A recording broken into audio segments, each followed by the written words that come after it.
मुख्य शासन सचिव अध्यक्षत सचिव स्तरीय बैठक अनुष्ठित होती। बैठक में उन्नयन कमिशनर तथा अतिरिक्त मुख्य शासन सचिव अनुगर समेत अन्य विभाग अतिरिक्त मुख्य शासन सचिव प्रमुख शासन सचिव और कमिशनर तथा शासन सचिव माने उपस्थित थे। बैठक में विभिन्न विभाग कार्यर अग्रगति संपर्क में अनुध्यान कर 2024 फेब्रुआरी सुधा निजस्व टिकस राजस्व गत वर्ष तुलन में 18% वृद्धि घटी।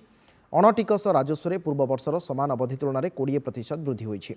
गत फेब्रुआरी 21 जिले में लक्ष्मी बस सेवार शुभारंभ होता बेले 13 जिले में 20 आम बस स्टाण्ड लोकार्पण होती। 2023-24 आर्थिक वर्ष में 25.63 लाख एकर जमी में रबी फसल कर राज्य में प्रथम थर पर मत्स्य और प्राणी समावेश आयोजन कर मुख्यमंत्री वरिष्ठ बुणाकार और कारीगर सहायता योजना प्रणयन कर बिजू पट्टनायक स्वतंत्र केन्द्र प्रतिष्ठा एमओयू स्वाक्षरित होती। विभिन्न राज्य में 7टी ओडिया चेयर प्रतिष्ठा अनुमोदन नुआ ओ स्कॉलरशिप लागू और बागची श्री शंकरा कर्कट चिकित्सा और गवेषणा केन्द्र लोकार्पित होती। प्रथम विश्व ओडिया भाषा सम्मेलन अनुष्ठित होगा सहित ग्रामीण युवकों को सशक्त करने को स्वयं योजना आरंभ होती। 2000 ग्राम पंचायत CSAP आउटलेट खोल।